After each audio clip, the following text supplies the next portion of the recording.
हरकल शाह रोम ने कुरैश के काफ़िले में एक आदमी बुलाने को भेजा और उस वक्त ये लोग तिजारत के लिए मुल्क शाम गए हुए थे और ये वो ज़माना था जब रसूलुल्लाह सल्लल्लाहु अलैहि वसल्लम ने कुरैश और अबू सुफियान से एक वक्ती आहद किया हुआ था।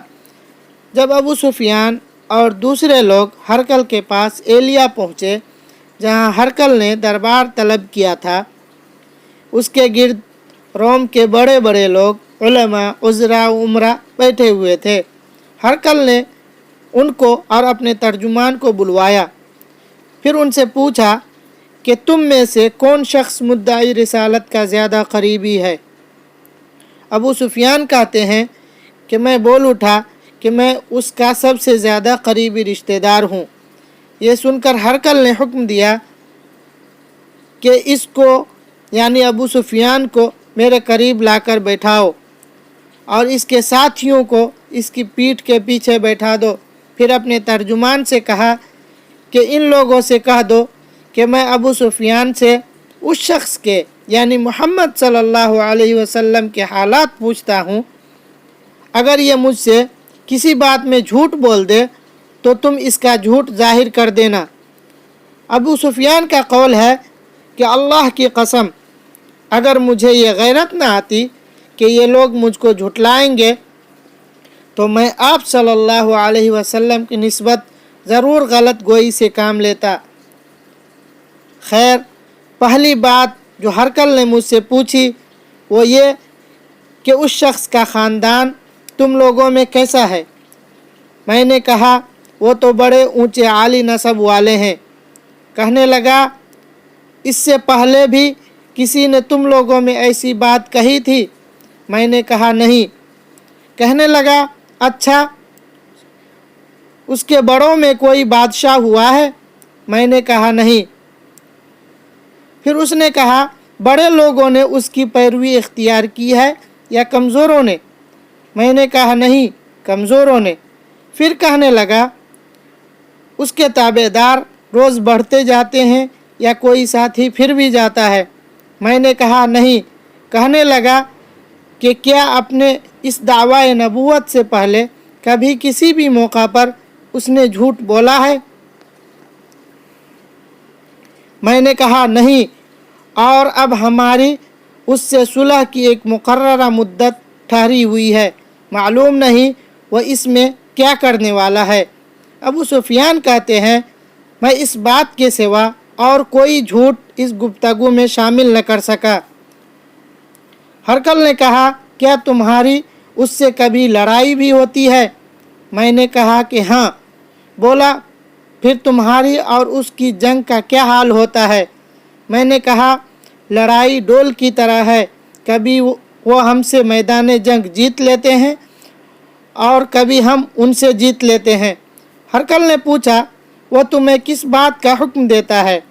मैंने कहा वो कहता है कि सिर्फ़ एक अल्लाह ही की इबादत करो, उसका किसी को शरीक न बनाओ और अपने बाप दादा की शिर्क की बातें छोड़ दो और हमें नमाज पढ़ने, सच बोलने, परहेज़गारी और सिला रहमी का हुक्म देता है।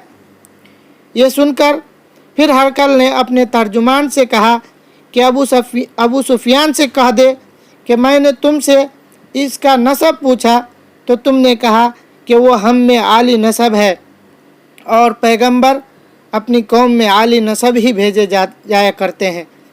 मैंने तुमसे पूछा कि दावा नबूवत की ये बात तुम्हारे अंदर उससे पहले किसी और ने भी कही थी तो तुमने जवाब दिया कि नहीं।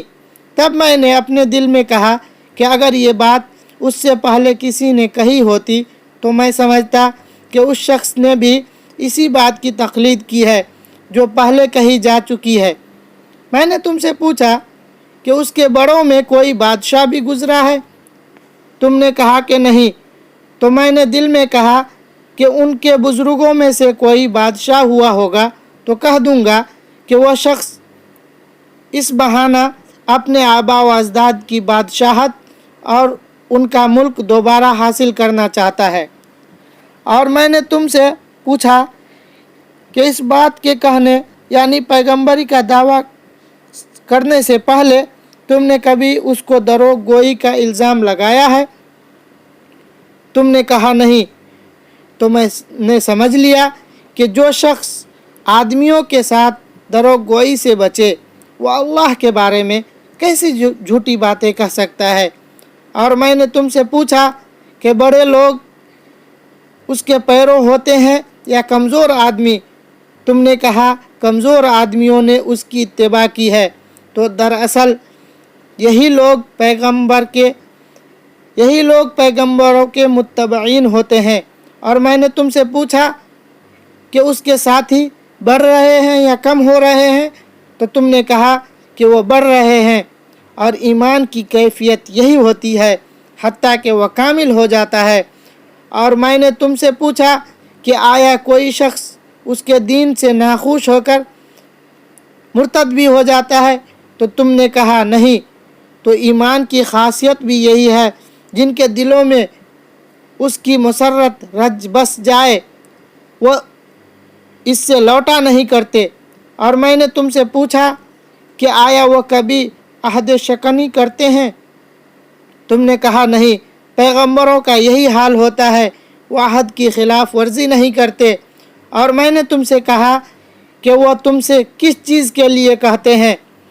तुमने कहा कि वो हमें हुक्म देते हैं कि अल्लाह की इबादत करो, उसके साथ किसी को शरीक न ठहराओ, और तुम्हें बुतों की परस्तिश से रोकते हैं, सच बोलने और परहेज़गारी का हुक्म देते हैं। लिहाजा अगर ये बातें जो तुम कह रहे हो सच हैं तो अनकरीब वह इस जगह का मालिक हो जाएगा कि जहाँ मेरे दोनों ये पाँव हैं। मुझे मालूम था कि वो पैगंबर आने वाला है, मगर मुझे ये मालूम नहीं था कि वह तुम्हारे अंदर होगा। अगर मैं जानता कि उस तक पहुंच सकूंगा तो उससे मिलने के लिए हर तकलीफ़ गवारा करता। अगर मैं उसके पास होता तो उसके पांव धोता। हरकल ने रसूलुल्लाह सल्लल्लाहु अलैहि वसल्लम का वक़्त मंगाया, जो आपने वही कल्बी रज़ी अल्लाह ताला अन्हु के ज़रिए हाकिम बुसरा के पास भेजा था, और उसने वो हरकल के पास भेज दिया था। फिर उसको पढ़ा तो उसमें लिखा था, अल्लाह के नाम के साथ जो निहायत मेहरबान और रहम वाला है।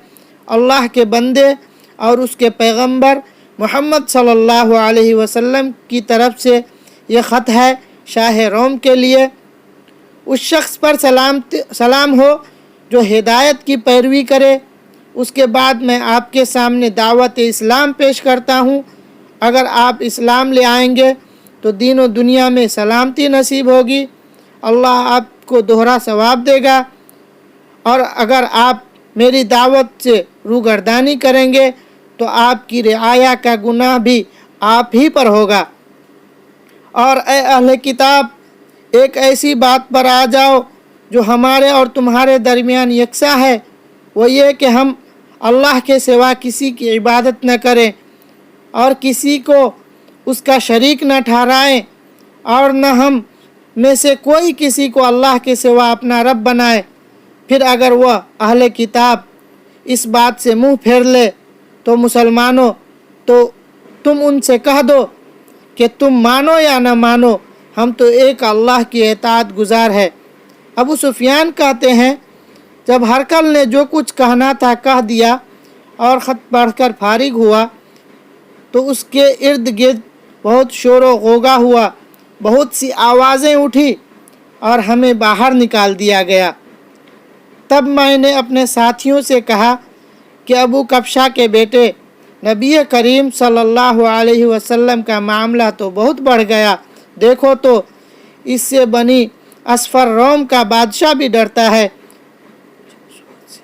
मुझे इस वक्त से इस बात का यकीन हो गया कि नबी करीम सल्लल्लाहु अलैहि वसल्लम अनकरीब गालिब होकर रहेंगे, हत्ता कि अल्लाह ने मुझे मुसलमान कर दिया।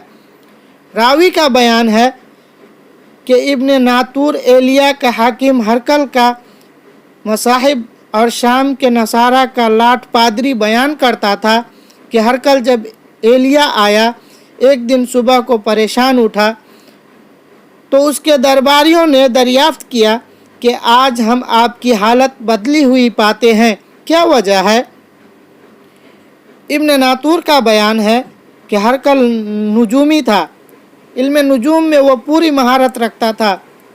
اس نے اپنے ہم نشینوں کو بتایا کہ میں نے آج رات ستاروں پر نظر ڈالی تو دیکھا کہ ختنہ کرنے والوں کا بادشاہ ہمارے ملک پر غالب آ گیا ہے۔ بھلا اس زمانے میں کون لوگ ختنہ کرتے ہیں؟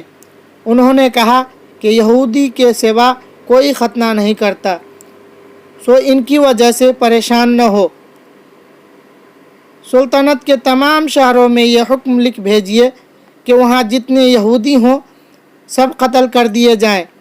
وہ لوگ انہی باتوں میں مشغول تھے کہ ہرقل کے پاس ایک آدمی لایا گیا جسے شاہ غسان نے بھیجا تھا۔ اس نے رسول اللہ صلی اللہ علیہ وسلم کے حالات بیان کیے۔ جب ہرقل نے سارے حالات سن لیے تو کہا کہ جا کر دیکھو وہ ختنہ کیے ہوئے ہے یا نہیں۔ انہوں نے اسے دیکھا تو بتلایا کہ وہ ختنہ کیا ہوا ہے۔ ہرقل نے جب اس شخص سے عرب کے بارے میں پوچھا تو اس نے بتلایا کہ وہ ختنہ کرتے ہیں۔ تب ہرقل نے کہا کہ یہی محمد صلی اللہ علیہ وسلم اس امت کے بادشاہ ہیں جو پیدا ہو چکے ہیں۔ پھر اس نے اپنے ایک دوست کو رومیہ خط لکھا اور وہ بھی علم نجوم میں ہرقل کی طرح ماہر تھا۔ پھر وہاں سے ہرقل حمص چلا گیا۔ ابھی حمص سے نکلا نہیں تھا کہ اس کے دوست کا خط اس کے جواب میں آ گیا۔ اس کی رائے بھی نبی کریم صلی اللہ علیہ وسلم کے ظہور کے بارے میں ہرقل کے موافق تھی کہ محمد صلی اللہ علیہ وسلم واقعی پیغمبر ہیں۔ اس کے بعد ہرقل نے روم کے بڑے آدمیوں کو اپنے حمص کے محل میں طلب کیا اور اس کے حکم سے محل کے دروازے بند کر لیے گئے۔ پھر وہ اپنے خاص محل سے باہر آیا اور کہا، اے روم والو، کیا ہدایت اور کامیابی میں کچھ حصہ تمہارے لیے بھی ہے؟ اگر تم اپنی سلطنت کی بقا چاہتے ہو تو پھر اس نبی کی بیعت کر لو اور مسلمان ہو جاؤ۔ یہ سننا تھا کہ پھر وہ لوگ وحشی گدھوں کی طرح دروازوں کی طرف دوڑے مگر انہیں بند پایا۔ آخر جب ہرقل نے اس بات سے ان کی یہ نفرت دیکھی اور ان کے ایمان لانے سے مایوس ہو گیا تو کہنے لگا کہ ان لوگوں کو میرے پاس لاؤ۔ جب وہ دوبارہ آئے تو اس نے کہا، میں نے جو بات کہی تھی اس سے تمہاری دینی پختگی کی آزمائش مقصود تھی، سو وہ میں نے دیکھ لی۔ تب یہ بات سن کر وہ سب کے سب اس کے سامنے سجدے میں گر پڑے اور اس سے خوش ہو گئے۔ بالآخر ہرقل کی آخری حالت یہی رہی۔ صحیح بخاری حدیث نمبر 7۔